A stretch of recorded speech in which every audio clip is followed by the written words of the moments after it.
ভীষণ বিরক্ত ইনায়া। লটকানো মুখে ওয়ালফেল খেয়ে চলেছে। আর চোখে পাপাকে এক পলক দেখে পুনরায় ফোন হাতে তুলে নেয় সে। শেষে কিছু মেসেজ প্রীতম দেখেনি এখনও অবধি। চিন্তা হয়ে পড়ল ইয়ানার। প্রীতমের এমন করার কারণ কি? সাফওয়ান ঘাড় ঘুরিয়ে জামির দিকে তাকালো। জামি বুকে হাত চেপে লম্বা লম্বা শ্বাস নিচ্ছে। এতক্ষণে সে যেন গিয়েছে তার অকাজের ব্যাপারে। দুঃখী দুঃখী মুখ করে বন্ধু প্রীতমের দিকে তাকালো। কাচুমাচু হয়ে বলল, দোস্ত, আমি তোর লাভ স্টোরিতে ভিলেন হতে চাই না, বিশ্বাস কর। প্রীতম বিমূঢ় হয়ে বসে আছে। কোনো উপায়ন্তর খুঁজে না পেয়ে উঠে দাঁড়ায়। সাফওয়ান বলল, কোথায় যাচ্ছিস? বাড়িতে। বাড়িতে মানে হবু শ্বশুরের সাথে দেখা করবি না? প্রীতম জামিরের কথায় রেগেমেগে আবার ওর দিকে কঠিন দৃষ্টি দিয়ে তাকিয়ে বয়। জামি কাঁপার ঢোক গিলে, আওরা প্লিজ, এভাবে আমাকে দোষী করিস না। তুইও তো সুন্দর আঙ্কেলের সাথে ঝগড়া করছিলি, তাই না? প্রীতম আবারও বসে পড়ল সিঁড়িতে। মানুষজন যারা রেস্টুরেন্টে ঢুকছিল তারা ওকে কৌতূহলী হয়ে দেখে চলছে। প্রীতম শুকনো গলায় বলল, এখন আমি কি করব? এগো তো ইরফান রয়েছে, তার উপর এই লোককে আমি কিভাবে মানাবো? জামি বসে বলল প্রীতমের পাশে, দোস্ত, আমি বলছি কিচ্ছু হবে না, চল আগে পরিচিত হই। পরিচিত গেলেই শুরু করবে birdie scandal, you birdie buster. আমি যাব না। মাথা নাড়ায় প্রীতম। বলতে বলতে করুণ কণ্ঠস্বর প্রীতমের। পুনবার উঠে দাঁড়ায় সে। সাফওয়ান বলে, দোস্ত, এখন একটাই উপায়, তুই ইনায়ার সাথে বিষয়টা নিয়ে আলাপ কর। ও তো জানা দরকার। মুখটা আরও পাংশুবর্ণ হয়ে ওঠে প্রীতমের। অসহায়ের মতো আশেপাশে তাকিয়ে একটা দীর্ঘশ্বাস ফেলে সে। ইনায়া কিভাবে বলবে সে তার বাবাকে কি বলেছে? কিভাবে? অনেক ছোট হয়ে যাবে প্রীতম। বাড়িতে ফিরে সোজা নিজের ঘরে ঢুকে স্লাইডিং ডোর টেনে লক করে বিছানায় উপুর হয়ে শুয়ে পড়েছে ইনায়া। হাতে ব্যস্ত আঙ্গুলে তখনই কিবোর্ডের প্রীতমের নাম্বারটা ডায়াল করছিল। প্রীতমের প্রতি রাগ তার মাথায় খারাপ করে দিয়েছে। পাপাকে নানা কথা পাক্কা 2 ঘন্টা বসে রেখেছিল ওয়ালফেল পয়েন্টে। প্রীতমের ফোনে রিং বাজছে। প্রীতম শুনেছে। তার ফোনটা রিসিভ করার কোনো তাড়া নেই আজ। ফোন রিসিভ করে একগাদা মিথ্যা বলতে হবে ইয়ানাকে, যা সে একদমই যাচ্ছে না এখন। কিন্তু ওদিকে ইয়ানা থামার পাত্রী নয়। প্রীতম সম্পর্কে এ কয়দিনে বুঝতে পেরেছে মেয়েটি অনেক জেদি। অন্তত প্রীতমের ব্যাপারে ভীষণ অবুঝপনা করে, বাচ্চামো করে। খুব সায়েন্টিফিক ধরনের অবুঝ প্রেমিকা প্রীতমের। বরাবরের মতো জেদি মেয়েটার কাছে হার মেনে প্রীতম ফোনটা রিসিভ করল। ওপাশ থেকে সুমিষ্টি কণ্ঠে প্রেমিকার ঝাড়ি, প্রীতম, তুমি কোথায়? আমি বাড়িতে। বাড়িতে মানে? আজ কি কথা ছিল তোমার মনে নেই? আমি পাপাকে নিয়ে পাক্কা 2 ঘন্টা ওয়ালেফ পয়েন্টে বসে থেকেছি, আর তুমি বাড়িতে?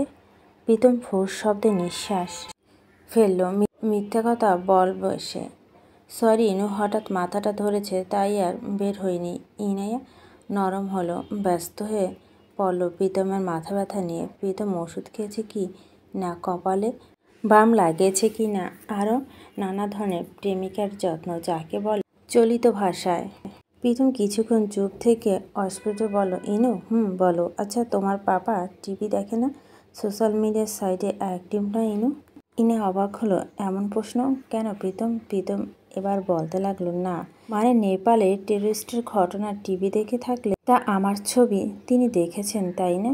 আসলে পাপা তো মাম্মাকে নিয়ে দৌড়াদৌড়ি করেছে, তাই হয়তো দেখেননি। কিন্তু প্রীতম, এখন এসব কথা কেন বলছো? আরও কিছুটা সময় নাও প্রীতম, তারপর বলে ইনু, কাল বিকেলে আমার সাথে দি মুন টক্সে দেখা করবে। ইনা পুলকিত হলো। নতুন নতুন প্রেমে পড়া তরুণীরা প্রেমিকের সাথে দেখা করার জন্য এক পা বাড়িয়ে রাখে। ভিতরে ভীষণ খুশি ইনায়া। মুখে শুধু বলো, আচ্ছা আচ্ছা, তবে রাখছি ইনু, আমি একটু ঘুমাবো।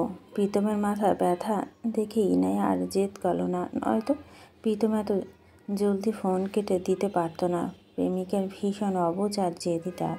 ফোন কেটে ফোনটাকে দূরে সরে মারে প্রীতম। বিছানায় বসে আছে সে, দু হাতে চুল খামচে ধরে রেখেছে। আগামীকাল দেখা করা ইয়ানাকে সব কিছু খুলে বলবে সে, তারপর যা হবে দেখা যাবে। প্রেরণা ভাইকে রাতের খাবার খেতে ডেকে যাচ্ছে। সে কখন থেকে প্রীতম খেয়েও যায়নি। চশমা খুলে বেড সাইডে টেবিলে রেখে বিছানার টান টান হয়ে শুয়ে বলল প্রীতম। মস্তিষ্কে অস্থিরতা বিরাজমান, ঘুম এলো না দ্রুত। সে রাতে প্রীতম ঘুমের মধ্যে তার জীবনে সব থেকে কুৎসিত স্বপ্নটি দেখল। স্বপ্নটি ছিল প্রীতমের লাশ জড়িয়ে ধরে হাহাকার করছে ইনায়া, বুক চাপড়ে কাঁদছে মেয়েটা। পাশে পিস্তল হাতে দাঁড়িয়ে ইসমাম মির্জা এবং তার ভাইপো ইরফান মির্জা গা দুলিয়ে হাসছে, দানবীয় হাসি। একটু পরপর দুজনে সমস্বরে চেঁচিয়ে বলে, ব্লাডি স্ক্যান্ডাল। ইরফান আজ ব্যক্তিগত কারণে অফিসে যায়নি। বাড়িতে নিজের ঘরে কিছুক্ষণ হিসেবপত্র খাপোকা চোখ বুলিয়ে উঠে দাঁড়ায়, শরীরটাকে নেড়ে চেড়ে খানিক ফ্রি হ্যান্ড এক্সারসাইজ করে।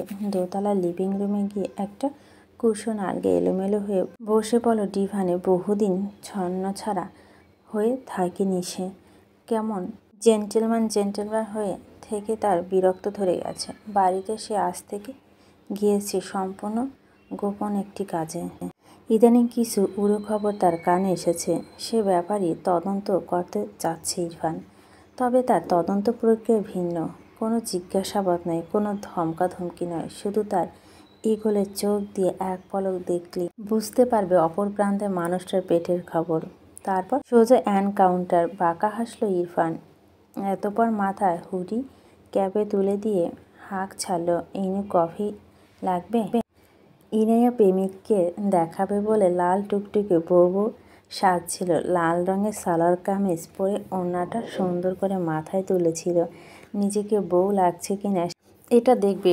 পাতলা গোলাপ পাপড়ির মতো ঠোঁটে লিপ গ্লস দিতে থাকা হাত দুটো ভাইয়ের চিৎকারে স্থির হয়।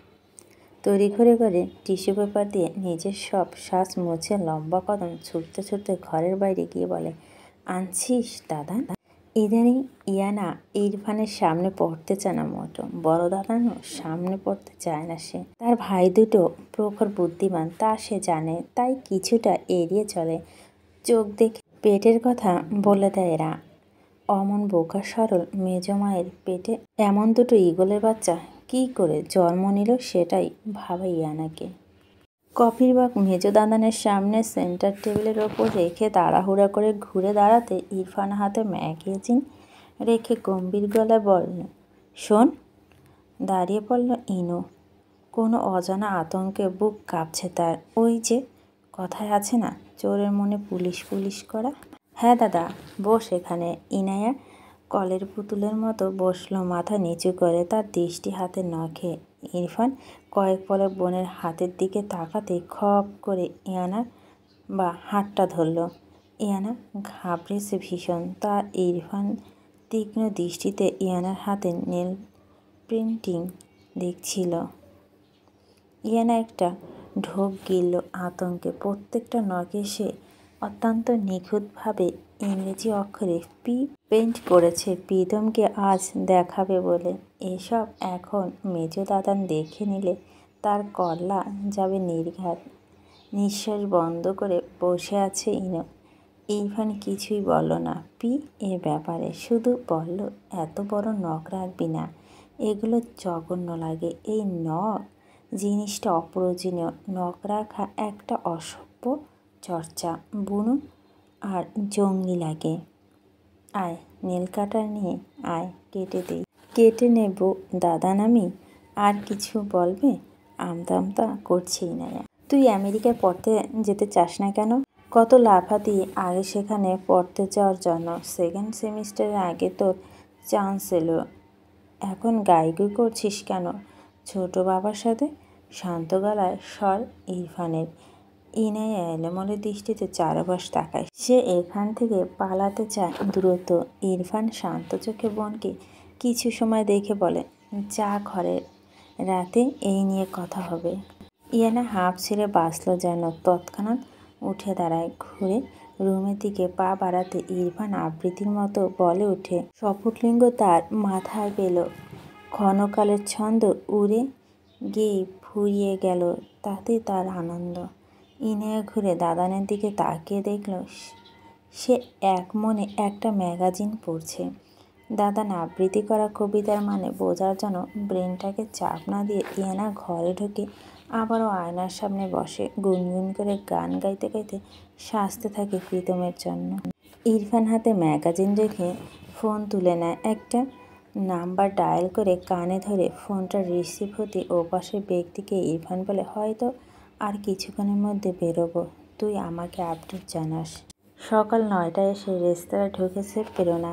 এখন বিকেল 5টা বেজে গিয়েছে। এর মাঝে 5 মিনিটের জন্য কাজের বিরতি নিয়েছে সে। আজ মাসে 1 তারিখ। স্টাফদের স্যালারি শিট করেছে সে। লাঞ্চের পরে বাড়িতে ফোন করে শুদ্ধ খাবারটিও নিতে পারেনি। সাব্বির প্রেরণার ডেস্কের সামনে এসে দাঁড়ায়। প্রেরণার দৃষ্টি তখন ল্যাপটপে নিবদ্ধ।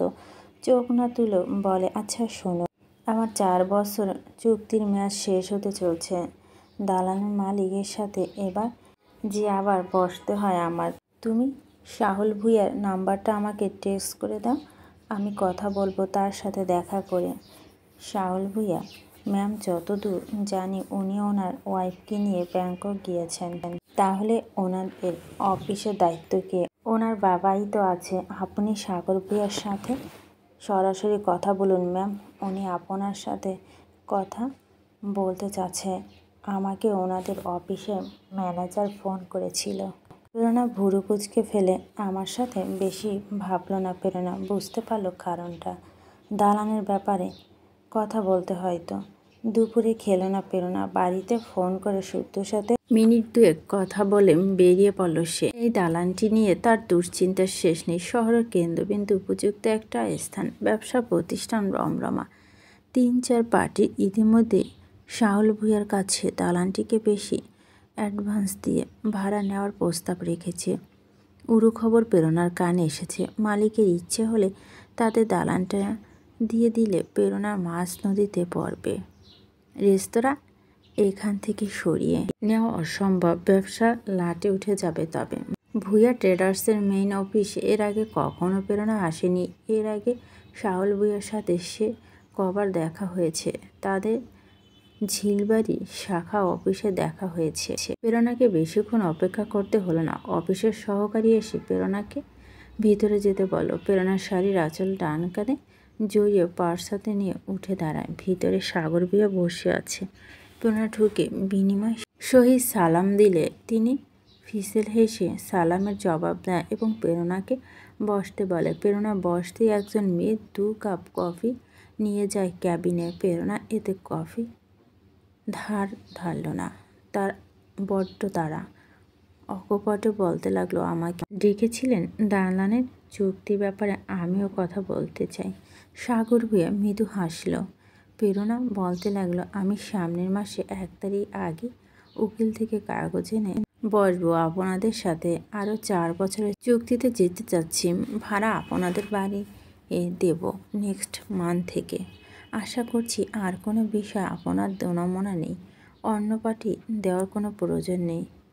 এক নাগারে কথাগুলো বলে থামল প্রেরণা। সাগর ভূঁইয়া এতক্ষণে মুখ খুলল, সেসব ব্যাপারে কথা পরে বলা যাবে। আমি এখানে তোমাকে অন্য একটা ব্যাপারে কথা বলতে ডেকেছি। প্রেরণা কিছুটা অবাক।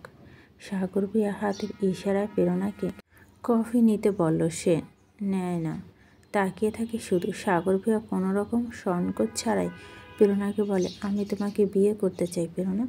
হতভম্ব বাকরুদ্ধ প্রেরণা মিনিটখানেক বিমূঢ় হয়ে তাকিয়ে রইল তার সামনে বসে থাকা শার্ট ছুঁই বৃদ্ধের মুখে দিকে। ভিতরে ভিতরে ভীষণ চমকে গিয়েছে সে। তবে ঠান্ডা গলায় বলে, আপনি কি আমার সাথে মজা করছেন? সাগর ভূঁইয়া মাথা নাড়ে, বলে, দীর্ঘ বছর একা থাকার পরে মনে হলো একজন সঙ্গীর প্রয়োজন আমার। তুমিও নিঃসঙ্গ। এত কম বয়সে জীবনে ঘাত প্রতিঘাতে পেরিয়ে এখানে অবধি এসেছ। তোমাকে আমার ভীষণ পছন্দ হয়েছে প্রেরণা। ক্রোধে সংবরণের সর্বোচ্চ চেষ্টা চালিয়ে যাচ্ছে প্রেরণা। হাতে পাঁচটাকে খামচে ধরে নিচু স্বরে বলে, আপনি আমার বাবার বয়সী আঙ্কেল, আপনার মুখে এমন কথা?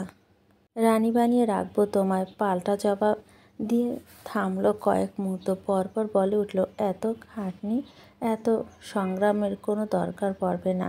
আর ওই রেস্তোরাঁ ওই দালানটা তোমার নামে লিখে দেব। এখন অবধি কথাগুলো সাগর ভাইয়া বরফ ঠান্ডা গলাতে বলে এসেছেন। প্রেরণা রেগে মেগে উঠে দাঁড়ায়। সাগর ভাইয়া বলে উঠে, ভেবে চিনতে জানিও, কোনো তাড়াহুড়ো দরকার নেই। প্রেরণা বুঝতে পারল না তার কি করা উচিত, কি বলা উচিত। তার শুধু পালাতে ইচ্ছে করছে, এখান থেকে দৌড়ে পালাতে। ঠিক ছুটেই সে সাগর ভূঁইয়ার অফিস থেকে বেরিয়েছে। সাগর ভূঁইয়া নিজের চেয়ারে বসে বসে হাসছিলেন। মেয়েটিকে তার ভীষণ পছন্দ হয়েছে।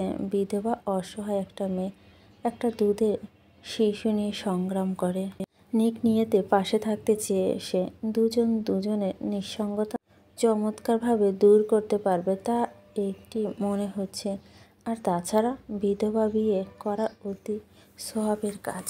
আজ স্কুটি নিয়ে আসেনি প্রেরণা, ক্যাবের সিটে গা এলিয়ে দিয়ে বসে আছে উদ্ভ্রান্তের মতো। এসব প্রেরণার সয়ে গিয়েছে বহু আগে, এসব নতুন নয় তার কাছে।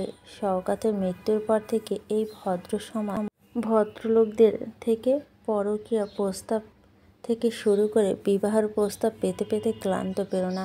সবাই শুধু প্রেরণাকে সাহায্য করতে চায় আর ইশারায় বুঝিয়ে দেয় তারাও কিছু ফয়দা চায় প্রেরণার থেকে। চোখ বেয়ে হঠাৎ দু ফোঁটা তরল গড়িয়ে পড়ে তার। একটা দীর্ঘশ্বাস ফেলে পাশে ফিরে তাকাতেই দেখল শওকত ওয়াসিদের তাকিয়ে আছে প্রেরণার দিকে।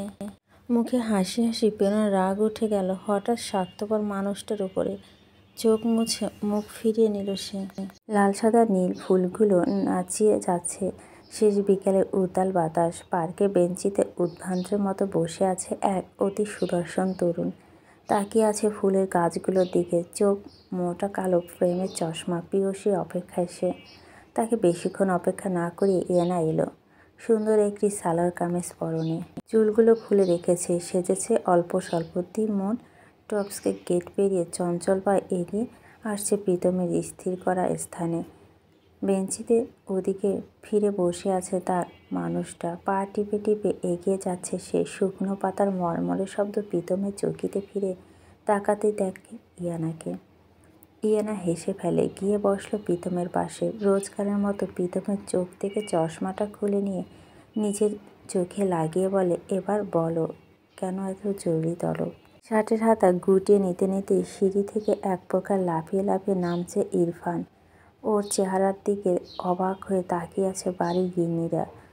মুখ থমথমে ইরফানের। কিছু কি ঘটেছে, কি ঘটেছে? ইরফানের পিছু পিছু ছুটে নামছে ইনশিয়া। চুলগুলো ঠিকঠাক মতো ক্লাসে আটকে নিতে পারল না সে। ইরফানের কড়া গলায় আদেশ করছে তার সাথে যেতে হবে।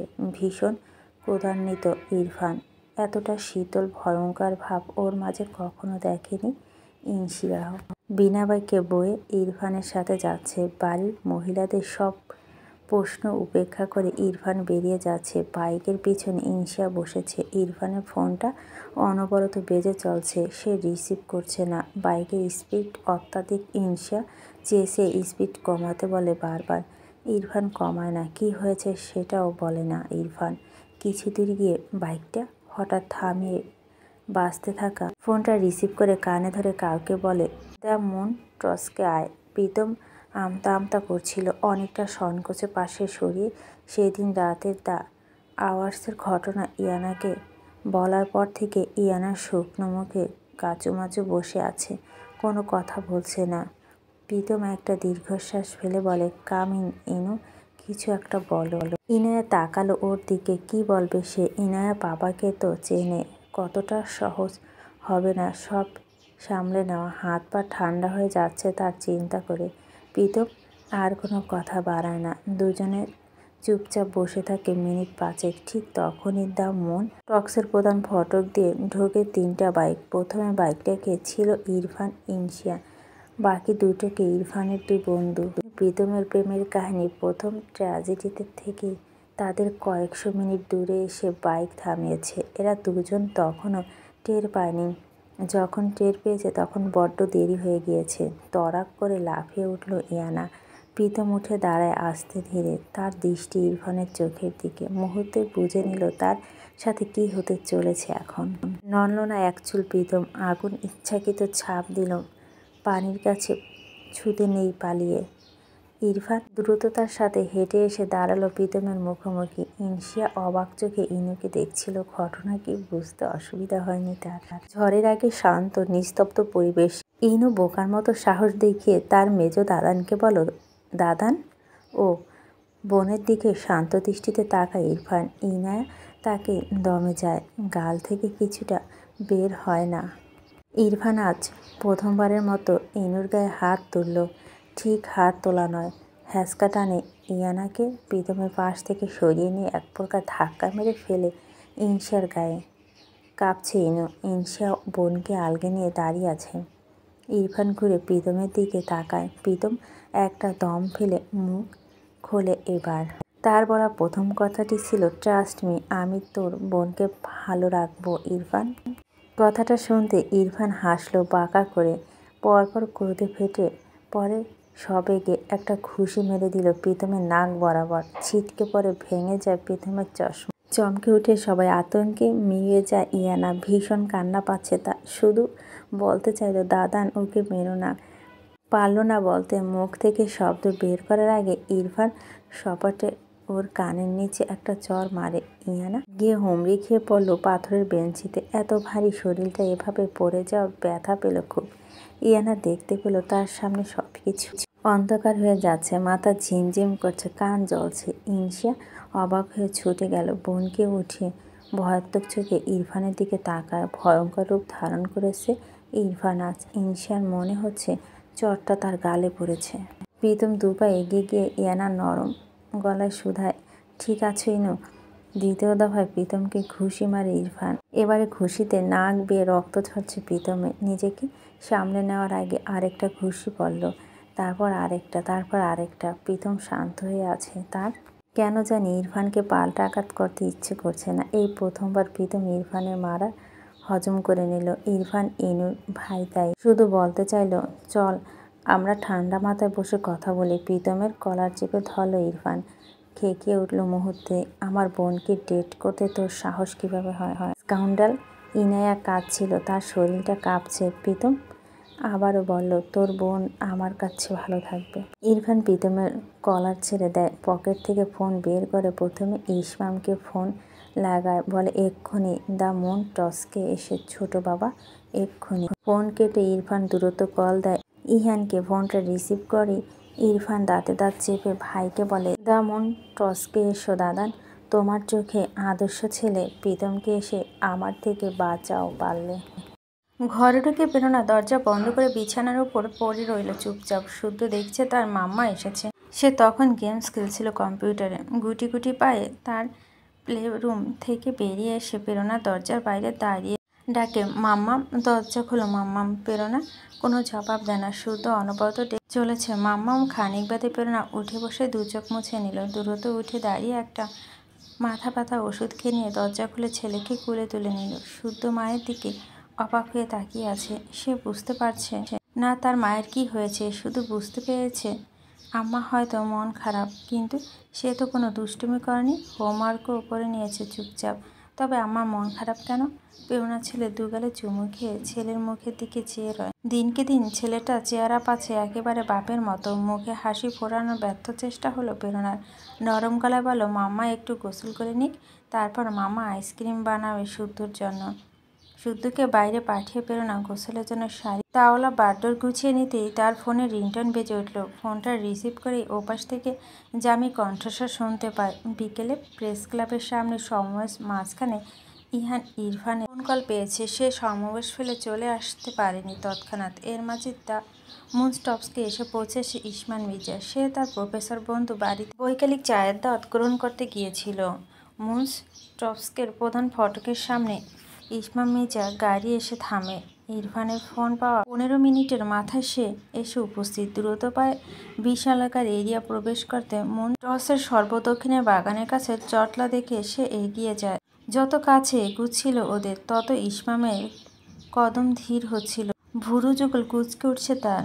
বিমূঢ় হয়ে সে সবার মুখের দিকে তাকায়। ইনশা, ইহানা, ইরফানের কিছু বন্ধুদের থেকে দৃষ্টি গিয়ে প্রীতমের দিকে স্থির হতেই তার মুখটা মলিন হলো।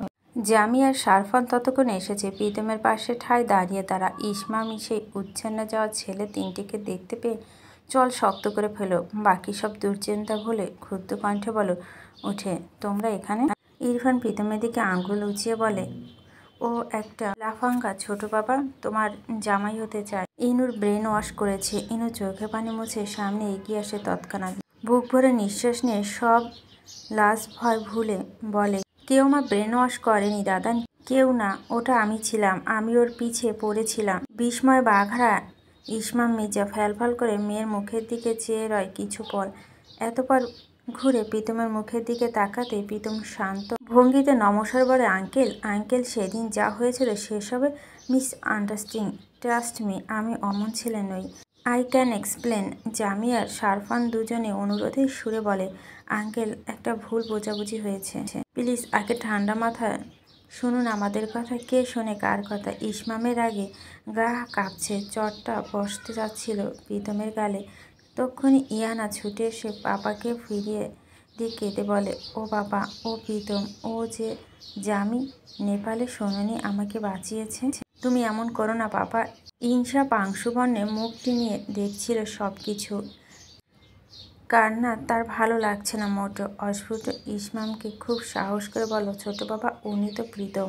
ইসমাম দ্বিতীয়বারের মতো হতভম্ব হয়ে নিষ্পলক চেয়ে থাকে প্রীতমের দিকে। ইরফান তখন দু বোনের মুখের দিকে চোখ লাল করে তাকিয়েছে। ইনশা সেসব পাত্তা না দিয়ে সাহস করে বলল, এখানে সিনকেট না করি, আমরা ঠান্ডা মাথায় আলোচনা করি, চল ইরফান। ইরফান ঘুরে প্রীতমের দিকে তাকায়, দাঁতে দাঁত চেপে পুনরায় বলে, তোর অকাত কি আমার বোনকে পেতে চাস? ইনা তখন ইসমামের বাহু ধরে ঝাঁকুনি দিয়ে বলতে থাকলো, পাপা ও খুব ভালো ছেলে, নেপালের কথা ভুলে গেছো, এসব প্লিজ বন্ধ করো ওর সাথে, প্লিজ। ইসমাম হতবাক হয়ে মেয়েকে দেখছে। সেই দিন সেই ছোট্ট ইনু আজ একটা ছেলেকে ডিফেন্ড করছে তার সামনে। মেয়ের চোখের পানি ওই উটকো ছেলেটার জন্য। ইসমাম একটা লম্বা শ্বাস ফেলে প্রীতমের দিকে তাকায়, তারপর অত্যন্ত শান্ত স্বরে দুটো বাক্য আওড়ালো, তুমি আমার মেয়েকে আমার কাছ থেকে ফিরিয়ে দিয়েছ, সেজন্য আমি চিরকৃতজ্ঞ থাকলাম তোমার প্রতি, কিন্তু আমি আমার মেয়ে তোমাকে দিব না। শেষের কথা ধীরতা ছিল ইসমামের। প্রীতম শুধু মাথা নিচু করে দাঁড়িয়ে থাকে। ইহানা পাপাকে পুনরায় ঝাঁকুনি দিয়ে বলে, পাপা ও খুব ভালো। ততক্ষণে ইরফান ইয়ানাকে আর একটা চর মারতে গেলে এবার প্রীতম ফেরায়। এবার প্রীতম খানিকটা ক্ষুব্ধ হয়ে বলে, ভাই তুই ওর একজন ভাইয়ের লিমিট ক্রস করছিস কিন্তু ইরফান, এত বড় মেয়ের গায়ে হাত তুলছিস বারবার, অসভ্যর মতো। ইরফান ঘুরে আর একটা ঘুষি মেরে দিল প্রীতমকে। ইসমাম মির্জা এসবে কিছু দেখছিল না। সে জমে গিয়েছিল পুরো মেয়ের চোখের পানি আর ছটফটানি দেখে। এতটাই গভীরে চলে গিয়েছে মেয়েটা। এই মেয়েটা কি করবে সে এখন? প্রীতম ইরফানে এবার পাল্টা আঘাত করলো না। টিস্যু পেপার বের করে নাকে রক্ত মুছে না। ইনশা এক হাতে ইরফানকে টেনে ধরে চেঁচিয়ে উঠে, বড় দাদানকে আসতে দে না, থাম তোরা, দোহাই লাগে। দ্য মুন টস্কে প্রধান ফটকের কাছে আরও একটা গাড়ি এসে থামে। গাড়ি থেকে নেমে দাঁড়ালো ইহান। ততক্ষণে বিপরীত পাশ থেকে তড়িতবেগে ছুটে আসে স্কুটি এসে তার গাড়ির পাশে থামে। গোসল না করে না খেয়ে ছুটেছে না হাসান। মাথা থেকে হেলমেট খুলে স্কুটির সাথে ঝুলিয়ে রেখে ঘুরে দাঁড়াতে থমকে দাঁড়িয়ে যায়। কিছু পল দুজন দুজনের দিকে তাকিয়ে গম্ভীরতার সাথে বলল, আপনি বারবার প্রতিবার এভাবে এখানে ওখানে যেখানে সেখানে ঝামেলা কিংবা দুর্ঘটনা, দুজনে আগন্তুক দুজন, কে জানে ডিস্টিনি কতটুকু ভেবে রেখেছে, ওদের কথা কতটুকু পিছু নিয়েছে ওদের। প্রেরণার উত্তরের অপেক্ষা না করে দ্য মুন টস্কে ঢুকলো। ইহানকে তার পিছু পিছু দেখলো। তাদের গন্তব্য একই দিকে। অবাক হলো না ইহান। প্রীতম যেখানে সেখানে যে তার সমুদ্রীরা ঝামেলাময়ী থাকবে তা তো নিশ্চিত। প্রেরণা ছুটে গিয়ে ভাইকে ধরল। উদ্ভ্রান্তের মতো ভাইয়ের আহত মুখ বিবর ছুঁয়ে দিচ্ছিল। বুকটা হু হু করে উঠল প্রেরণার। প্রীতম বোনকে শান্ত হতে বলল, সে শান্ত হয় না। ইহান গিয়ে দাঁড়াতে ইরফান উঁচু গলায় বলে ওঠে, এই যে দাদান, এসো, তোমার চোখে আদর্শ ছেলে প্রীতম, যাকে তুমি দলীয় অফিসে ডেকে ডেকে চায়ের আড্ডা দাও, এবার তোমার বোনকে ধরে টান দিয়েছে। এখন কি করবে তুমি? অবাক ইহান। অবাক প্রেরণা। প্রীতম স্থির দাঁড়িয়ে। ইনায়া কেঁদে চলছে। ইহান বোন আর চাচাকে দেখে গিয়ে ঘুরে ইরফানের দিকে তাকায়। ইরফান পুনরায় বলে, কি আদর্শ ছেলেকে ভগ্নিপতি বানাতে ইচ্ছে হচ্ছে তোমার এখন? ট্রাস্ট মি দাদা, তুমি এমনটা ভেবে থাকলে এখানে ওর লাশ পড়বে। প্রেরণা যেন আঁতকে উঠল উগ্র ছেলেটি এমন কথাতে। অসহায়ের মতো ভাইয়ের মুখের দিকে তাকালো। তার চোখ দুটো যেন ভাইকে বলছিল, এত নির্বোধ মানুষ হয় কেন করলি বোকামি? ইহান স্থির দাঁড়িয়ে আছে। প্রীতম একটা লম্বা শ্বাস ফেলে বলে উঠে, ভাইয়া আমি শুধু এতটুকু বলতে পারি, ইনু আমার কাছে ভালো থাকবে। এবার আরও একবার প্রীতমের কলার চেপে ধরল ইরফান। ইনু ভালো থাকবে? আমার সরল বোনটা ব্রেনটা তোর পুরো দখলে নিয়েছিস, চালবাস রোডসাইড রাস্কেল। এই তোর আওকাত কি আমার বোনকে পাওয়ার, বাস্টার?